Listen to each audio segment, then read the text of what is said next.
kenapa kita menggunakan OBS. Misalnya dalam sebuah Zoom meeting itu menginginkan sebuah live streaming yang custom atau banyak keperluan-keperluan tambahan lain yang perlu kita tambahkan. Misalnya seperti logo branding, ada identitas dari acara tersebut, dan lain-lain. Kemudian misalnya ada juga membutuhkan banyak kamera. Misalnya ada kamera untuk kamera utama yang widescreen, kemudian ada kamera yang close up, kemudian ada kamera yang dari atas untuk menunjukkan sesuatu yang ada di meja atau yang lainnya.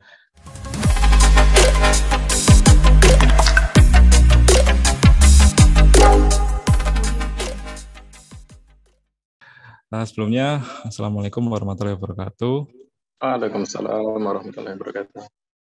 Selamat pagi teman-teman sekalian, Bapak Ibu sekalian. Pada kesempatan kali ini saya akan berbagi mengenai cara penggunaan OBS untuk Zoom meeting. Nah, nanti di sesi kali ini saya akan membahas mengenai pengenalan tentang OBS, kemudian cara menghubungkan OBS ke Zoom atau sebaliknya, kemudian ada desain untuk OBS dan juga cara live streaming menggunakan OBS. Nah, sebelumnya perkenalkan terlebih dahulu untuk teman-teman yang baru, nama saya Arisman, biasa dipanggil Arisman. Saya sebagai Network Engineer di tim Network Data Center, PU-nya Mas Saping. Nah, saya tinggal di Turi, Sleman, Yogyakarta, dan ini email saya. Kemudian ada Instagram juga, kali aja mau berteman dengan saya. Nah, selanjutnya, sebelum menggunakan OBS ini, kita perlu tahu kenapa kita menggunakan OBS. Nah, mungkin dari saya pribadi ada beberapa hal yang memungkinkan kita untuk menggunakan OBS ini. Yang pertama adalah misalnya dalam sebuah Zoom meeting itu menginginkan sebuah live streaming yang custom atau banyak keperluan-keperluan tambahan lain yang perlu kita tambahkan.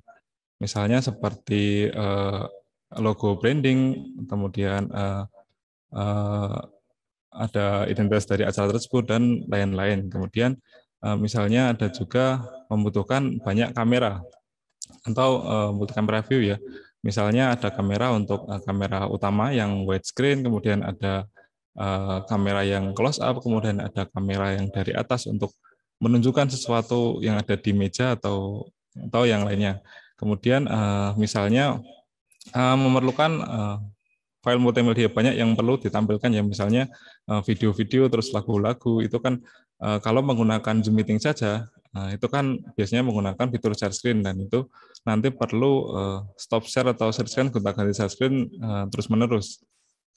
Kemudian selanjutnya adalah ketika kita ingin merapikan tampilan dari Zoom meeting. Nah, saat ini masih banyak orang yang belum terlalu memperhatikan dari tampilan Zoom meeting.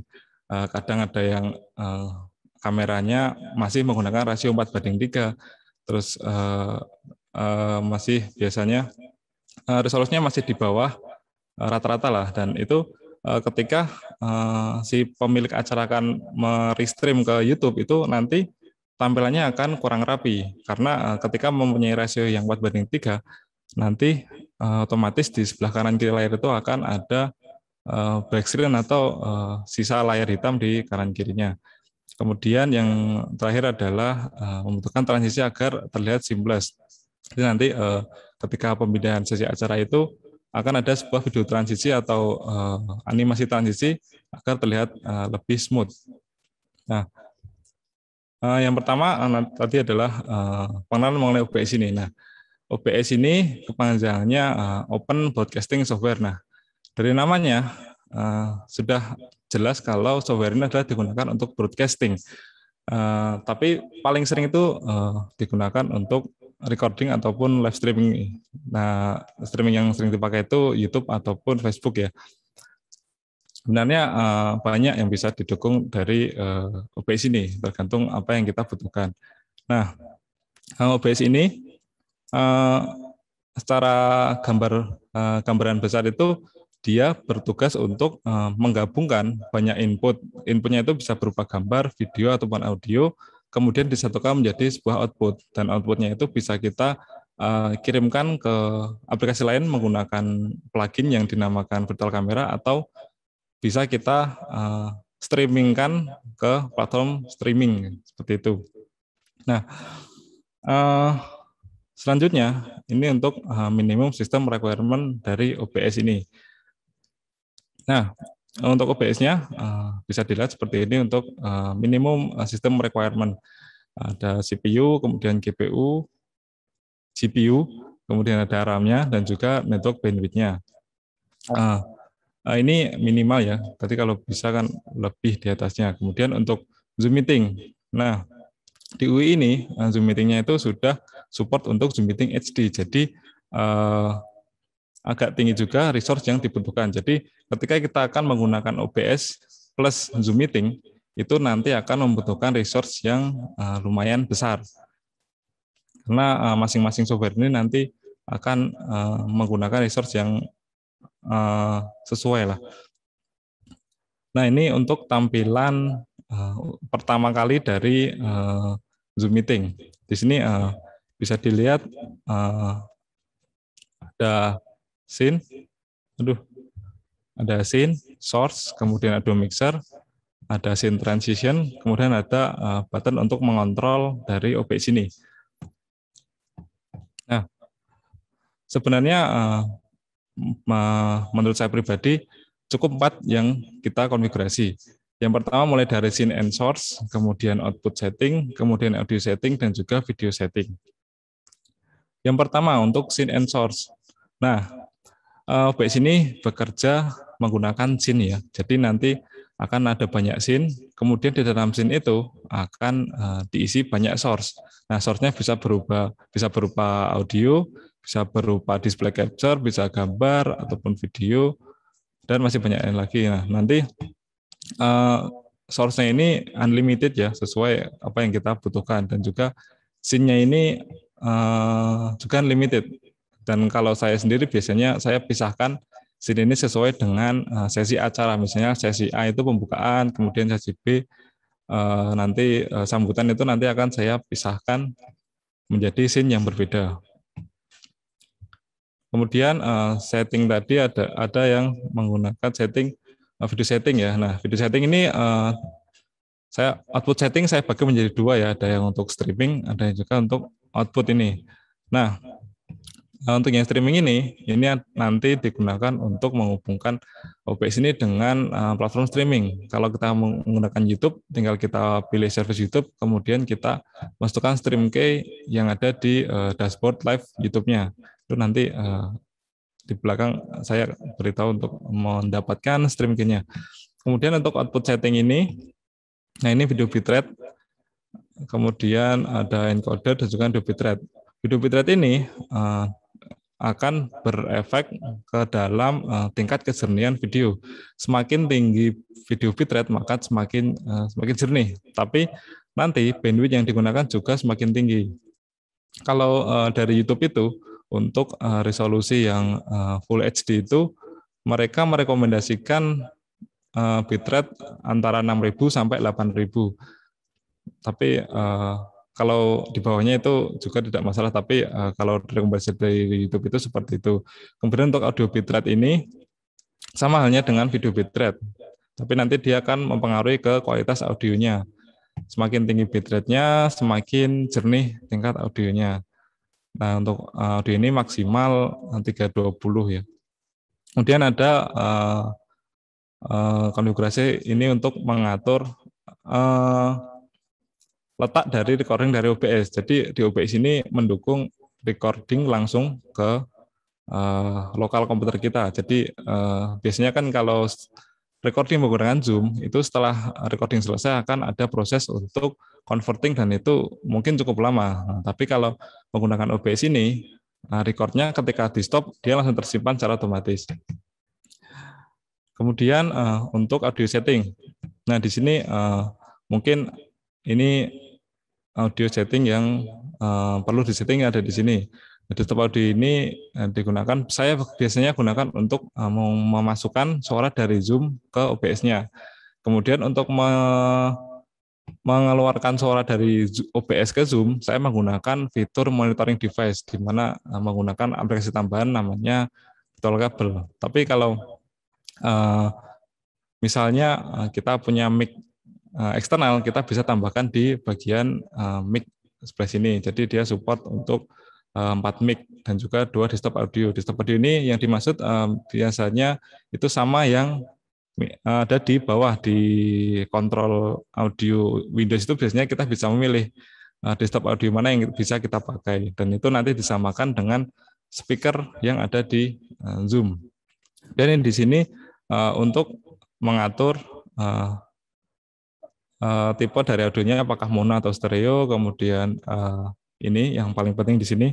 Jadi untuk mengembalikan suara, untuk mengirimkan suara dari OBS ini paling mudah itu menggunakan fitur monitor device tadi ya. Jadi nanti misal ada video di sini, kita tinggal aktifkan monitor and output. Jadi secara otomatis nanti suara dari source yang kita pilih ini akan mengikuti dari monitoring device tersebut.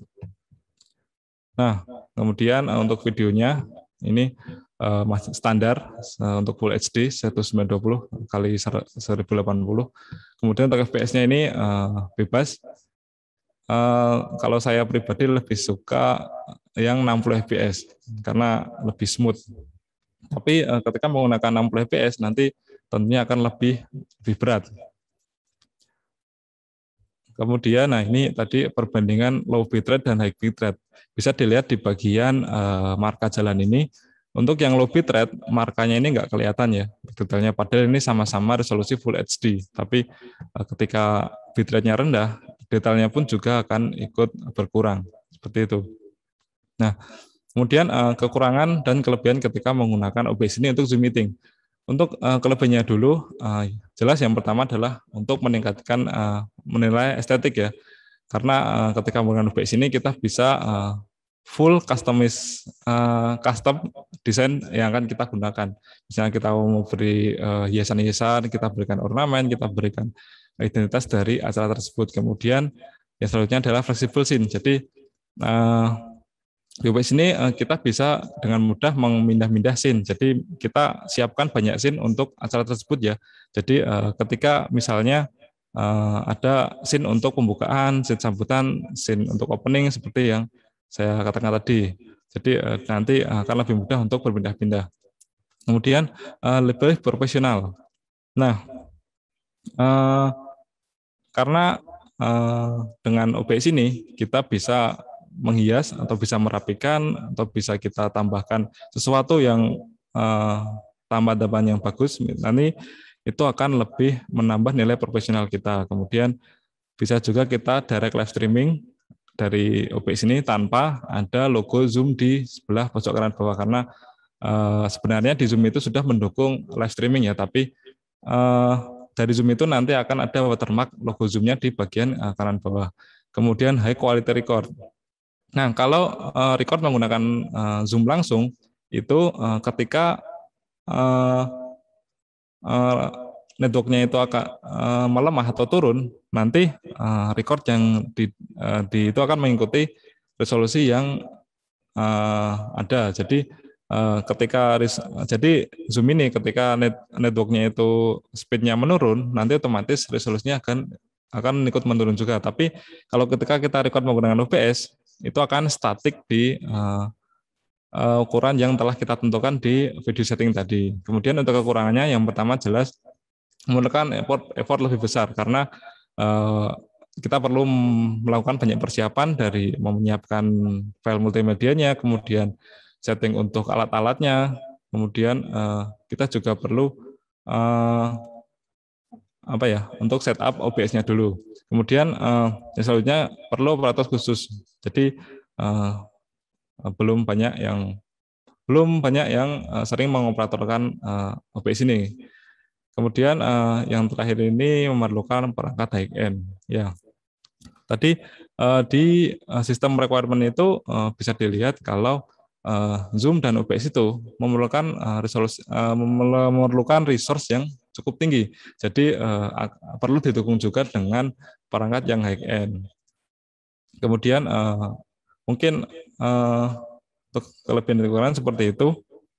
Yang selanjutnya adalah cara menghubungkan OBS dengan Zoom. Nah, untuk menghubungkan OBS dengan Zoom ini bisa dilakukan dengan dua cara. Bisa dengan virtual ataupun non virtual, atau bisa hybrid. Jadi kita gabungkan antara virtual dan non virtual. Nah, ketika menggunakan virtual ini, tentu kita memerlukan aplikasi dan plugin-plugin tambahan. Kemudian kalau non virtual kita memerlukan tambahan perangkat khusus, perangkat videografi lah. Kemudian untuk virtual software, virtual way ini untuk audionya saya menggunakan desktop audio dan juga WB kabel audio. Jadi nanti untuk speaker Zoom-nya kita atur desktop audio yang sama, misalnya menggunakan headset. Kemudian di OBS-nya juga kita arahkan juga ke headset. Kemudian untuk output-nya, jadi output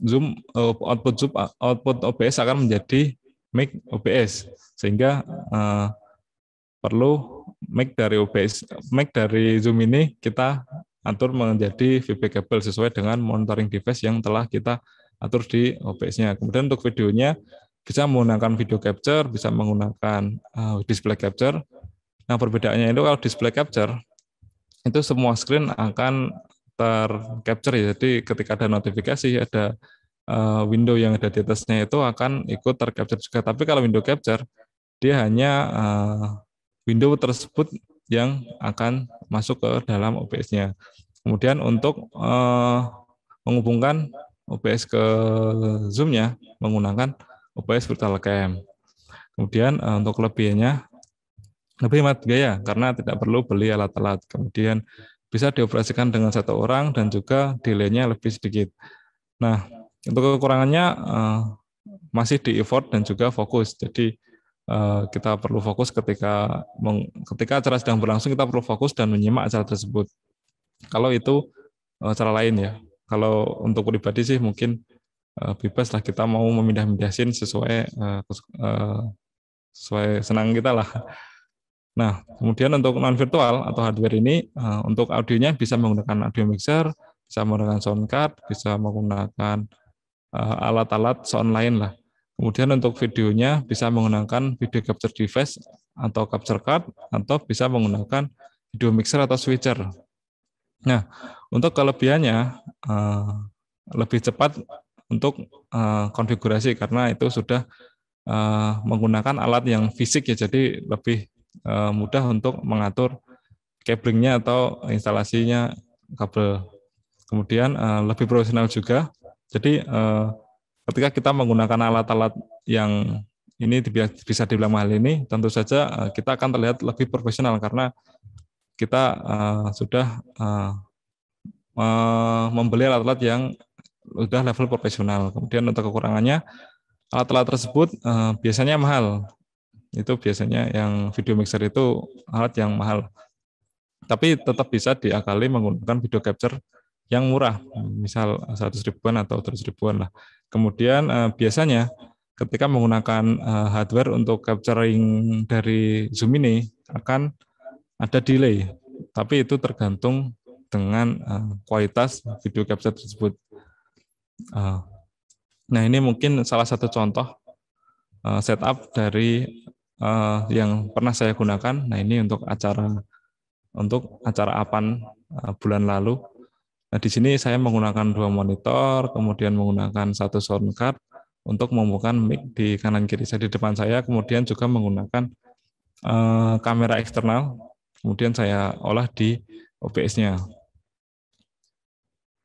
Nah, sebelum ini Zoom-nya ini perlu disetting untuk dual monitor mode. Jadi nanti Zoom itu akan display menjadi 2, yang kiri untuk misalnya kalau spotlight kemudian share screen itu akan muncul di sebelah kiri, dan itu mungkin menjadi space untuk capture dari OBS-nya. Nah, untuk cara kerjanya ini yang hybrid ya, jadi yang sebelah kiri ini yang versi virtual karena dia semuanya menggunakan sistem, jadi menggunakan software ya. Jadi untuk audionya dari Zoom ke OBS menggunakan desktop audio, bisa headphone atau speaker. Kemudian untuk suaranya yang masuk ke Zoom ini menggunakan OBS monitoring device ini, VB kabel. Dan untuk videonya menggunakan OBS Virtual Camera. Dan untuk mengambil tampilan dari Zoom-nya menggunakan window capture. Kemudian di streamingkan dari OBS ini. Lalu ini yang versi hardware ya. Jadi ada mic secara langsung kita masukkan ke OBS, ada kamera juga kita langsung masukkan ke OBS. Jadi nanti semua yang di OBS ini akan masuk ke Zoom melalui OBS Virtual Camera.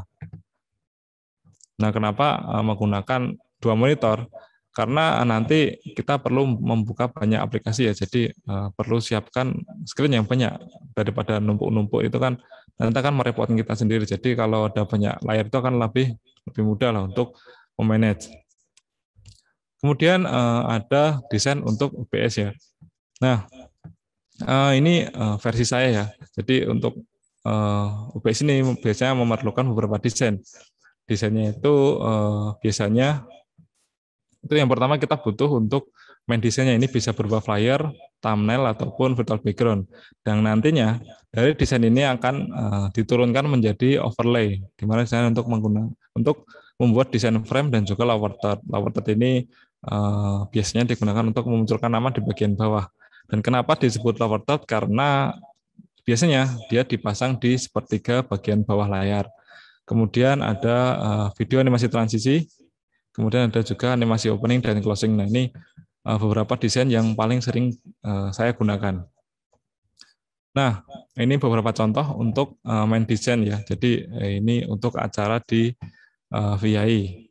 Di sini ada desain untuk thumbnail dan juga untuk virtual background. Nah, kenapa di virtual background-nya ini polos? Karena pada acara ini menggunakan frame seperti ini. Jadi di bagian atas ini sudah ada logo, ada logo, ada logo. Nah, ketika di dalam virtual background-nya itu diberi logo juga, nanti akan terjadi pengulangan logo dan itu kurang bagus lah. Nah, kalau tetap memaksa ingin memasang logo di dalam virtual background, nah bisa juga ini dihilangkan saja. Itu. Nah, ini contoh frame design.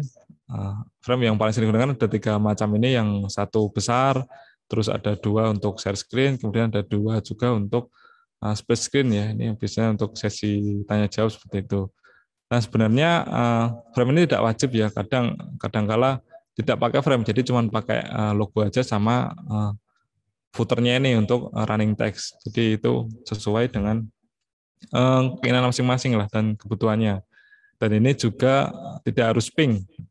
Ini nantinya akan dipotong di dalam OBS menggunakan fitur chroma key atau color key. Jadi nanti kita tinggal samakan warnanya, nanti otomatis akan terpotong di bagian kotak ini. Nah, nanti tinggal kita masukkan tampilan dari Zoom di bawah gambar ini.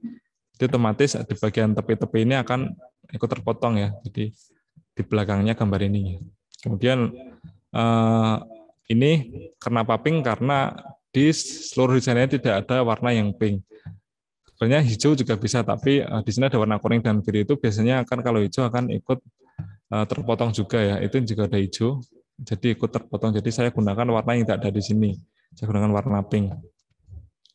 Nah, kemudian untuk video animasinya ini ada beberapa contoh, ada untuk transisinya. Nah, ini semua ini dibuat menggunakan Adobe Illustrator, kemudian diberi motion menggunakan After Effects. Nah, ini untuk video transisinya ini biasanya untuk perpindahan sesi, jadi terlihat lebih smooth ya. Kemudian ketika acara akan dimulai, nanti tinggal diputarkan video yang ini. Ini agar si partisipan Zoom itu akan bersiap karena acaranya itu akan sudah dimulai. Nah, sebelum menunggu acaranya dimulai, itu kan biasanya ada waktu luang yang cukup lama ya, mungkin 15 menit untuk menunggu acaranya dimulai, itu bisa kita putarkan video seperti ini. Jadi video mengenai acara tersebut ya. Setelah acara, kemudian informasi-informasi tambahan bisa kita masukkan di video ini. Kemudian ada juga video untuk closing. Jadi ketika MC selesai atau MC telah menutup acara, tinggal kita pindah scene ke yang ini. Jadi lebih ada engagement antara panitia meeting dengan partisipan lah. Kemudian ada juga ini untuk lower third-nya. Nah, Laportret ini bisa berupa gambar, bisa berupa video. Kalau punya banyak waktu bisa lebih bagus menggunakan video, tapi kalau sudah mepet ya pakai gambar PNG saja, jadi lebih cepat lah untuk buatnya. Nah, kemudian untuk tips and trick menggunakan desain ini, yang pertama desainnya itu usahakan menggunakan tema simple and clean karena desain di sini itu tidak menjadi topik utama ya dari acara tersebut dan ini cuma tambahan. Nah, dengan desain yang simple and clean ini nanti akan terlihat rapi, lebih bersih dan juga lebih lega lah. Kemudian usahakan layoutnya itu kalau mau kena layout ya, tapi kalau nggak pakai ya nggak apa. Kalau mau kena layout itu usahakan rapi dan simetris. Kemudian gunakan white space yang cukup. White space ini bisa misalnya white space itu bagian atas, kanan, kiri ini disebut white space ya, atau negative space lah. Kemudian desainnya konsisten. Jadi dari desain flyer, kemudian visual background, kemudian frame, terus video-video itu usahakan konsisten. Jadi menggunakan tema color palette yang sama sehingga lebih memperkuat acara tersebut. Kemudian menggunakan image vector. Jadi kenapa menggunakan vektor? Karena nanti ketika kita akan memodifikasi gambar yang sudah kita punya itu, misalnya kurang besar, tinggal kita besarkan dan tanpa takut gambarnya itu akan menjadi pixelate atau pecah lah. Jadi menggunakan vektornya lebih aman. Kemudian untuk minimal resolusinya ini 720, tapi sesuaikan dengan kanvas yang ada di OBS-nya. Kalau menurut saya pribadi lebih rekomendasi yang 1080. Kemudian bisa menggunakan free stock image. Nah, untuk website penyedia free stock image ini ada banyak ya sebenarnya, tapi yang paling sering saya gunakan ini ada 4, Unsplash, Pinterest, Brevik, dan Pexel. Nah, untuk Unsplash ini biasanya digunakan untuk mencari gambar yang dihasilkan dari fotografi. Jadi misalnya gambar gedung, gambar sekolah, gambar ruangan gitu, di Unsplash itu banyak. Kemudian untuk Pinterest ini sebenarnya hanya mengumpulkan dari website lainnya. Jadi misalnya dari Behance dikumpulkan di Pinterest, dari Unsplash dikumpulkan di Pinterest. Jadi lebih gampang lah untuk mencari. Jadi bisa dibilang Pinterest ini Google-nya Google gambar lah seperti itu. Kemudian untuk Freepik ini dia spesialis untuk gambar vektor ya. Jadi di sana bisa berbayar, bisa gratis. Kalau gratis itu kita bisa unlimited untuk mendownloadnya. Tapi kalau yang berbayar itu kita bisa unlimited. Kalau gratis hanya beberapa saja yang bisa kita download. Tapi menurut saya yang versi gratis itu sudah cukup ya. Tapi perlu diperhatikan untuk license-nya karena kadang itu hanya bisa digunakan untuk personal use. Tapi ada juga yang bisa digunakan untuk komersil. Nah, selanjutnya ada Pexel. Nah, Pexel ini mirip dengan Unsplash ya. Tapi di Pexel ini biasanya dia juga menyediakan footage video juga dan gratis. Nah, ini beberapa contoh untuk desain yang saya bilang tadi, simple and clean. Nah, ini bisa dilihat yang kiri ini terlihat lebih clean, lebih bersih, lebih enak dilihat, dan juga lebih lega lah, nggak untek-untekan. Apa ya bahasa Indonesia untek-untekan?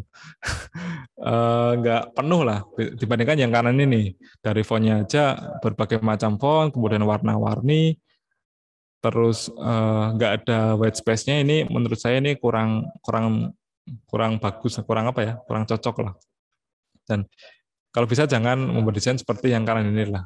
Nah, kemudian untuk banner ini contoh yang sebelah kiri ini dia terlihat lebih bersih, lebih tematik. Jadi dia color palette-nya ini menggunakan putih, biru, kuning, dan oranye. Jadi orangnya ini dibikin hitam putih supaya masuk dengan tema ya. Jadi lebih lebih nyambung lah gitu. Dan juga fontnya ini dia readable banget, jadi mudah untuk dipahami dan juga tidak menambahkan informasi yang tidak dibutuhkan lah. Kemudian dibandingkan dengan sebelah kanan ini, fontnya menggunakan emboss ini yang bagian judul itu dan warnanya juga pink. Kemudian backgroundnya warna-warni kayak TV rusak. Terus fontnya juga pakai hitam, jadi ini bisa dibilang bikin sakit mata lah. Dan juga tingkat keterbacaannya itu rendah sekali. Dan ini tidak recommended lah. Kemudian untuk desain frame-nya ini. Nah, ini tujuan menggunakan frame ini adalah untuk merapikan, bukan untuk mengacaukan. Nah, sebelah kanan ini kan semua logo dimasukkan, bukannya tambah rapi, tapi malah memperburuk tampilannya. Dibandingkan dengan yang kanan ini, dia lebih bersih, lebih clean, dan juga lebih informatif lah. Mungkin seperti itu. Nah, yang selanjutnya ini adalah untuk cara live streaming ke YouTube menggunakan OBS. Inti dari streaming ini adalah yang penting kita udah ada stream key-nya. Misalnya yang stream menggunakan akun orang lain, tinggal kita minta stream key-nya saja, nanti lebih gampang. Nah, untuk live streaming YouTube ini menurut saya lebih cocok kalau di schedule dulu. Jadi nanti hamin berapa gitu dibikin schedule dengan thumbnail yang tepat, yang cocok, yang sesuai dengan acara. Nah, nanti ketika sudah di schedule itu nanti kan ada set reminder di bagian YouTube-nya itu nanti, jadi para partisipan itu bisa jauh-jauh hari bersiap kalau pada hari tersebut akan ada acara. Jadi untuk schedule live ini bisa masuk ke dashboard-nya live streaming, kemudian menu manage, schedule live streaming, kemudian masukkan keterangan live dan create stream. Kemudian di bagian bawah nanti ada stream key, kemudian copy. Nah, seperti ini untuk tampilan dashboard live ya. Mungkin beberapa teman-teman belum pernah untuk membuka dashboard live YouTube. Nah, di sini kalau menggunakan scheduling itu nanti di sini akan ada muncul informasi kapan tanggal YouTube akan mulai streaming, dan juga nanti di sini akan ada tombol untuk memulai streamingnya. Tapi karena ini instant live, jadi dia nggak ada seperti itu. Dan biasanya kalau instant live itu kita mengatur thumbnailnya itu setelah live streaming sudah dimulai ya. Nah, kalau schedule kita bisa mengatur thumbnail itu sebelum acara dimulai. Jadi kita atur thumbnail terlebih dahulu. Kemudian, nah untuk mendapatkan stream key di sebelah bawah ini, kita bisa bikin sendiri stream key-nya. Kita bisa spesifikasi dari resolusinya berapa, kemudian FPS-nya berapa, dan juga protokol yang akan digunakan apa. Nah, ini bisa bikin sendiri di sini, tapi kalau default juga tidak masalah. Kemudian untuk mendapatkan stream key-nya di bagian sini, tinggal kita copy, nanti kita masukkan di OBS-nya di bagian setting streaming. Kemudian untuk latensi ini normal latensi itu biasanya akan delay-nya lebih apa ya, delay-nya lebih terasa lah kalau menggunakan normal. Kalau low ini agak sedikit delay-nya, tapi kalau menggunakan ultra low mungkin makin sedikit lagi. Tapi ketika menggunakan ultra low latency ini resolusi itu hanya mentok di Full HD, jadi tidak mendukung untuk QHD atau 4K lah. Nah, kemudian di sini ada juga durasinya, ada konfigurasi untuk auto start. Jadi ketika schedule-nya itu sudah tepat pada waktunya, nanti akan otomatis stream akan mulai sendiri. Tapi biasanya saya matikan karena beberapa acara yang sering saya host itu acaranya mundur beberapa menit. Jadi akan lebih aman ketika kita start sendiri untuk live-nya. Dan di sini ada analytics. Di sini bisa kita lihat, sebenarnya kita bisa lihat untuk viewer. Jadi untuk trend viewer dari grafiknya itu nanti akan ada grafik. Kemudian yang sebelah ini adalah untuk stream health, misalnya bitrate kita kurang atau koneksi kita buruk, itu nanti akan muncul notif di stream health ini. Kemudian untuk streaming di OBS-nya, tinggal kita ke setting, pilih stream, kemudian pilih YouTube RTMP, kemudian masukkan stream key-nya. Kemudian tinggal simpan, terus klik start streaming. Nah, ketika klik start streaming ini, nanti otomatis dia di sini akan berubah jadi hijau. Jadi walaupun kita belum memulai publish dari video itu, tapi dari OBS-nya itu sudah mengirim ke dashboard dari live-nya ini. Jadi bisa kita gunakan untuk testing network lah. Seperti itu. Nah, mungkin seperti itu untuk materi mengenai OBS untuk Zoom meeting ini. Terima kasih.